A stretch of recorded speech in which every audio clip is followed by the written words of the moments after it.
हाय सांग मैंने जय जगन्नाथ स्वागत कर जगन्नाथ भिडियो को देखो आज आपंकर OSTET जहाँकि 2025 पब्लिश कर नोटिफिकेशन तार गाइडलाइन और डिटेल्स आपंकर ये मेंशन कराई। तो आपने कंप्लीट वीडियो देखु कौन कौन सब आपंकर चेंजेस एवं कौन एलिजिबल हो पारे केमती कौन अप्लाई करेंगे डिटेल्स आपंकर ये गोटे भिडियो आपको जनईदेवी। ठीक अच्छे तो ये आपंकर जो OSTET अप्लाई हे ऑनलाइन मोड आपंकर अप्लाई कर ठीक अच्छे एथे आपंकर कौन अप्लाई करेंगे केमती कौन अप्लाई करेंगे सबकि आपंकर गोटे PDF आप मेंशन कराई और ये PDF टी मुझे टेलीग्राम चैनल में अपलोड कर देछि। ठीक अच्छे तो ये गोटे आपंकर एग्जाम जोटा कि OSTET कहु। ठीक अच्छे ये एग्जाम टी आपंकर कौन कराई ना आपंकर आगक जो आसो आपंकर टीचर रिक्वायरमेंट से पिला माने एलिजिबल हो पारे। तो ये गोटे आपंकर एलिजिबिलिटी आपंकर एग्जामिनेशन कहुए।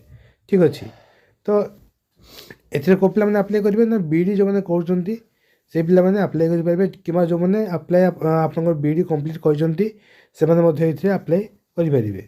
ठीक अच्छे तो देखो ये आप एलिजिबिलिटी किसी सामान्य दिखाई फास्ट आपंकर इंडियान होते। ठीक अच्छे जोटा कि आप सब एग्जामिनेशन आपंकर अप्लाई सब नॉर्मल थाए।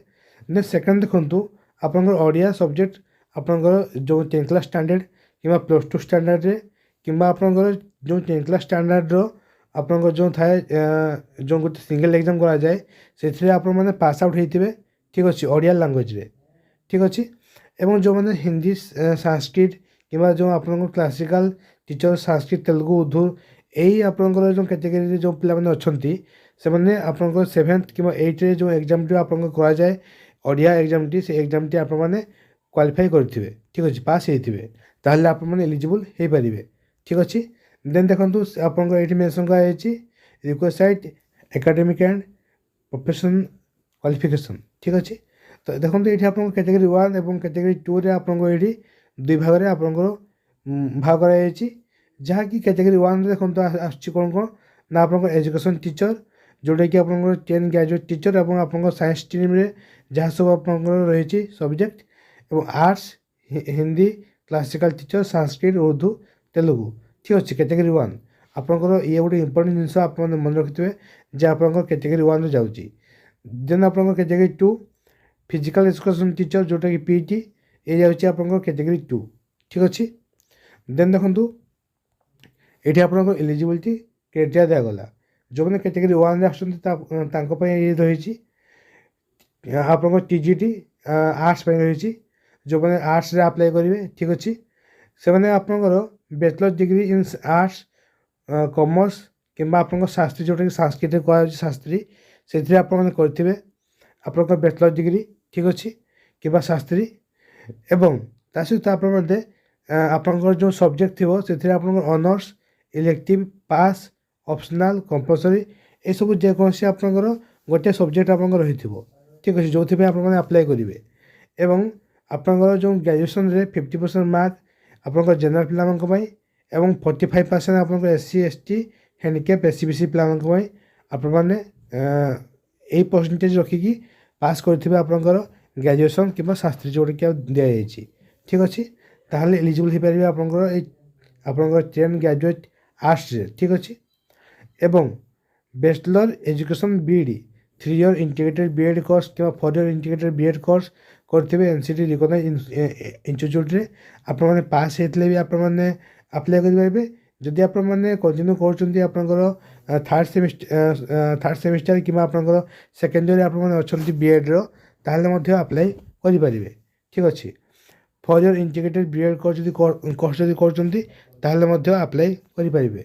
ठीक अच्छे देन देखो आपंकर TGT PCM और CBZ रही जो मैंने आपंकर PCM CBZ स्पेशल आपंकर रही आपंकर PCM और CBZ सब्जेक्ट रही +3 लेवल रे। ठीक अच्छे ताहले आपने ये अप्लाई करेंगे से आपंकर ऑनर्स हो कि इलेक्टिव हो पास हो जेकोसी आपंकर ये सब्जेक्ट सब थी निहाती आवश्यक PCM और CBZ। ठीक अच्छे देन देखो ये आपंकर से सेम जिन दिगला 3 year integrated BEd MAd course आपने करेंगे NCT रिकग्नाइज इंस्टीट्यूट रे। ठीक अच्छे एवं BSc आपंकर थी NCT BSc BEd जदि आपने कर 4 ईयर ताहले एलिजिबल हो पारे। देन देखो हिंदी से भाई आप देखो ये bachelor degree from recognise university with Hindi as one of the honours subject. ଆପଣମାନେ ପ୍ଲସ୍ ଥ୍ରୀ କରିଥିବେ, ଆପଣଙ୍କର ହିନ୍ଦୀ ସବଜେକ୍ଟ ଥିବ, ଅନର୍ସ ଥିବ, ଇଲେକ୍ଟିଭ୍ ଥିବ କିମ୍ବା ଅପସନାଲ୍ କିମ୍ବା ପାସ୍ ଥିବ, ତାହେଲେ ଆପଣମାନେ ଏଇ ହିନ୍ଦୀ ଟିଚର ପାଇଁ ଆପ୍ଲାଏ କରିପାରିବେ। ତା ସହିତ ଆଉ କ'ଣ ଦରକାର ଦେଖନ୍ତୁ, ଏଇଠି ଲେଖା ହେଇଛି ଆପଣଙ୍କର ଏନି ୱାନ୍, ଆପଣଙ୍କର ଯେକୌଣସି ଗୋଟେ ଏଇଠୁ ଆପଣଙ୍କର କୋର୍ସ ଆପଣମାନେ କରିଥିବେ, ଠିକ୍ ଅଛି। ହିନ୍ଦୀ ସେକ୍ସନ ଆପଣଙ୍କର BHD କିମ୍ବା ଆପଣଙ୍କର B.Ed ହିନ୍ଦୀ, ଠିକ୍ ଅଛି, ଏସବୁ ଆପଣଙ୍କୁ ଦିଆଯାଇଛି। ଆପଣମାନେ ଏଇଥିରୁ ମଧ୍ୟ ଗୋଟିଏ ଯଦି କୋର୍ସ କରିଛନ୍ତି ତାହେଲେ ମଧ୍ୟ ଆପଣମାନେ ଏଲିଜିବୁଲ୍ ହେଇପାରିବେ, ଠିକ୍ ଅଛି। ଏବଂ ଦେଖନ୍ତୁ ଏଇଠି ଆପଣଙ୍କୁ ଦିଆଗଲା ରତ୍ନ, ଆପଣଙ୍କ ଶାସ୍ତ୍ରୀ, ଠିକ୍ ଅଛି, ଏସବୁ ଯଦି ଆପଣମାନେ କରିଛନ୍ତି ତାହେଲେ ମଧ୍ୟ ଏଲିଜିବୁଲ୍ ହେଇପାରିବେ ହିନ୍ଦୀ ଟିଚର ପାଇଁ, ଠିକ୍ ଅଛି। ଦେନ୍ ଦେଖନ୍ତୁ ଆପଣଙ୍କର କ୍ଲାସିକାଲ୍ ଟିଚର ସାଂସ୍କ୍ରିଟ୍ ପାଇଁ ଦିଆଯାଇଛି। ଆପଣଙ୍କର ପ୍ଲସ୍ ଥ୍ରୀ କରିଥିବେ କିମ୍ବା ଆପଣ ଶାସ୍ତ୍ରୀ କରିଥିବେ ଏବଂ ଆପଣଙ୍କ ସେଥିରେ ସାଂସ୍କ୍ରିଟ୍ ସବଜେକ୍ଟ ଥିବ ନିହାତି, ଠିକ୍ ଅଛି। ଅନର୍ସ, ପାସ୍ କିମ୍ବା ଆପଣଙ୍କର ଇଲେକ୍ଟିଭ୍ ଏସବୁ ଯଦି ଆପଣଙ୍କର ରହିଛି ପ୍ଲସ୍ ଥ୍ରୀ ଲେଭେଲରେ ସାଂସ୍କ୍ରିଟ୍ରେ, ତାହେଲେ ଆପଣମାନେ ଏଲିଜିବୁଲ୍ ହେଇପାରିବେ ଆପଣଙ୍କର କ୍ଲାସିକାଲ୍ ଟିଚର ସାଂସ୍କ୍ରିଟ୍ ପାଇଁ। ତା ସହିତ ଆପଣମାନେ ଶିକ୍ଷାଶାସ୍ତ୍ରୀ କିମ୍ବା ଆପଣମାନେ BEd କରିଥିବେ NCT ରିକଗ୍ନାଇଜ୍ ଇନଷ୍ଟିଚ୍ୟୁଟ୍ରେ, ଠିକ୍ ଅଛି। ଏବଂ ଶାସ୍ତ୍ରୀ କରିଥିବେ ଆପଣଙ୍କର ST SC ହ୍ୟାଣ୍ଡିକ୍ୟାପ୍ ପିଲାମାନଙ୍କ ପାଇଁ ରହିଛି ଆପଣଙ୍କର 45% ମାର୍କ ଏବଂ 50% ମାର୍କ ରହିଛି ଜେନେରାଲ୍ ପିଲାମାନଙ୍କ ପାଇଁ। ଶାସ୍ତ୍ରୀ କରିଥିବେ ଯେଉଁମାନେ ଟ୍ରାଡ଼ିସନାଲ୍ରେ, ଠିକ୍ ଅଛି। ଏବଂ ଶିକ୍ଷାଶାସ୍ତ୍ରୀ କରିଥିବେ ଆପଣଙ୍କର 4 ଇୟର୍ର, ତାହେଲେ ମଧ୍ୟ ଏଲିଜିବୁଲ୍ ହେଇପାରିବେ। ଦେନ୍ ଦେଖନ୍ତୁ ସେଇ ଟାଇପ୍ର ଆପଣଙ୍କର କ୍ଲାସିକାଲ୍ ଟିଚର ଉର୍ଦ୍ଦୁ ଏବଂ ତେଲୁଗୁ ଏବଂ ଆପଣଙ୍କର PT, ଠିକ୍ ଅଛି। ଇଏ ଆପଣଙ୍କର ସେମ୍ ରହିଛି ସବୁ ଜିନିଷ। ଏବଂ ଦେଖନ୍ତୁ ଲାଷ୍ଟକୁ ଆପଣଙ୍କର ରହିଛି PTG, ଯେଉଁମାନେ ପ୍ଲସ୍ ଟୁ ପରେ ଆପଣଙ୍କର ପ୍ଲସ୍ ଥ୍ରୀ କଲେ, ପ୍ଲସ୍ ଥ୍ରୀ ପରେ ଆପଣଙ୍କର ରହିଛି କ'ଣ ନା CPED, MPED, BPED ଏଇ ସବୁ କୋର୍ସ କରିଛନ୍ତି, ସେମାନେ PG ଟିଚର ପାଇଁ ଆପଣଙ୍କର ଆପ୍ଲାଏ କରିପାରିବେ, ଠିକ୍ ଅଛି। ଦେଖନ୍ତୁ ଇମ୍ପୋର୍ଟାଣ୍ଟ ଆପଣଙ୍କର ରହିଛି ଏଥିରେ, ଯେଉଁମାନେ ଆପଣଙ୍କର ଏକ୍ଜାମିନେସନ୍ ଦେବେ, ଠିକ୍ ଅଛି, ଏବଂ ଆପ୍ଲାଏ କରିବେ, ତ ଯେଉଁମାନେ ଆପଣଙ୍କର ପେପର୍ 1 ପାଇଁ ଆପ୍ଲାଏ କରିବେ ଏବଂ ପେପର୍ 2 ପାଇଁ ଆପ୍ଲାଏ କରିବେ, ତ କ୍ୟାଟେଗୋରୀ 1ରେ ଯେଉଁମାନେ ସବୁ ଅଛନ୍ତି ସେମାନେ ଆପଣଙ୍କର ପେପର୍ 1 ପାଇଁ ଆପ୍ଲାଏ କରିବେ। ଯେଉଁମାନେ କ୍ୟାଟେଗୋରୀ 2ରେ ଅଛନ୍ତି ସେମାନେ ଆପଣଙ୍କର ପେପର୍ 2 ପାଇଁ ଆପ୍ଲାଏ କରିବେ, ଠିକ୍ ଅଛି। ମିଷ୍ଟେକ୍ କରିବେ ନାହିଁ ଆପ୍ଲାଏ ଟାଇମ୍ରେ। ଏବଂ ଆପଣଙ୍କର ଏକ୍ଜାମିନେସନ୍ ଡ୍ୟୁରେସନ୍ ରହିବ 2 ଘଣ୍ଟା 30 ମିନିଟ୍। MCQ ଆପଣଙ୍କର କୋଶ୍ଚିନ୍ ଆସିବ, ଠିକ୍ ଅଛି। ଏବଂ ଆପଣଙ୍କର ଏଇଥିରେ 4 ଅପସନ୍ ରହିଥିବ, ଆପଣଙ୍କର ଯେମିତି ଥାଏ ମଲ୍ଟିପୁଲ୍ ଚଏସ୍ କୋଶ୍ଚିନ୍, ସେଇ ଟାଇପ୍ରେ ଆପଣଙ୍କର କୋଶ୍ଚିନ୍ ସବୁ ଆସିବ, ଠିକ୍ ଅଛି। ସିଲାବସ୍ ମଧ୍ୟ ଆପଣଙ୍କୁ ଦେଖାଇବି। ଦେଖନ୍ତୁ ଆପଣଙ୍କର କ୍ୱାଲିଫିକେସନ୍ ମାର୍କ ଦିଆଗଲା ଏଠି। ଯେଉଁମାନେ ଜେନେରାଲ୍ କ୍ୟାଟେଗୋରୀ ଅଛନ୍ତି ଆପଣଙ୍କର 45% ମାର୍କ ଆପଣ ରଖିଥିଲେ 150ରୁ, ଠିକ୍ ଅଛି। 150ରୁ ଆପଣମାନେ 68 ରଖିଲେ କ୍ୱାଲିଫାଏ ହେଇଯିବେ, ଠିକ୍ ଅଛି। ଏବଂ ଯେଉଁମାନେ ଅଦର କ୍ୟାଟେଗୋରୀ ପିଲାମାନେ ରହିଛନ୍ତି ଆପଣଙ୍କର SC ST handicap SC BC, ସେମାନେ ଆପଣଙ୍କର 53 ମାର୍କ ରଖିଲେ କ୍ୱାଲିଫାଏ ହେଇଯିବେ 150ରୁ, ଠିକ୍ ଅଛି।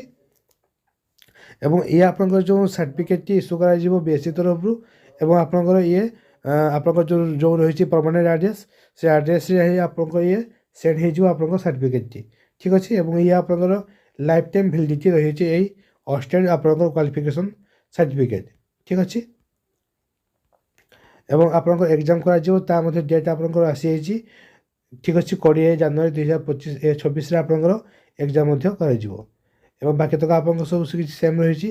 ଏବଂ ମୁଁ ଆପଣଙ୍କୁ ୟାର ଯେଉଁ ଏକ୍ଜାମିନେସନ୍ ଡିଟେଲ୍ସ ଏବଂ ଆପଣଙ୍କ ସିଲାବସ୍ ମୁଁ ସେଣ୍ଡ କରିଦେବି। ଟେଲିଗ୍ରାମ ଚ୍ୟାନେଲ୍ରେ ଅପଲୋଡ଼ ମଧ୍ୟ ହେଇଛି, ସେଥିରେ ଆପଣ ଯାଇକି ପାଇପାରିବେ, ଠିକ୍ ଅଛି। ଲିଙ୍କ୍ ଆପଣଙ୍କର ଭିଡ଼ିଓର ଡିସ୍କ୍ରିପ୍ସନ୍ରେ ମେନ୍ସନ୍ କରାଯାଇଛି। ତ ଇଏ ହେଲା ଆପଣଙ୍କ ଏକ୍ଜାମିନେସନ୍ ଷ୍ଟ୍ରକ୍ଚର୍ ଦିଆଯାଇଛି ଏଥିରେ, ଏହାକୁ ଥରେ ଆପଣମାନେ ଦେଖିନେବେ।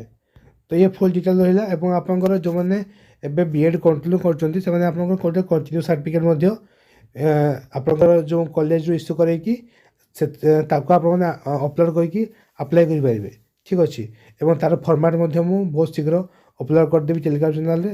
ଆପଣମାନେ ମୋ ଟେଲିଗ୍ରାମ ଚ୍ୟାନେଲ୍ରେ ଜଏନ୍ ହୁଅନ୍ତୁ ଏବଂ ଏଇ ଟାଇପ୍ର ଇନଫର୍ମେସନ୍ ଭିଡ଼ିଓ ଦେଖିବା ପାଇଁ ଚ୍ୟାନେଲ୍କୁ ସବସ୍କ୍ରାଇବ୍ କରନ୍ତୁ।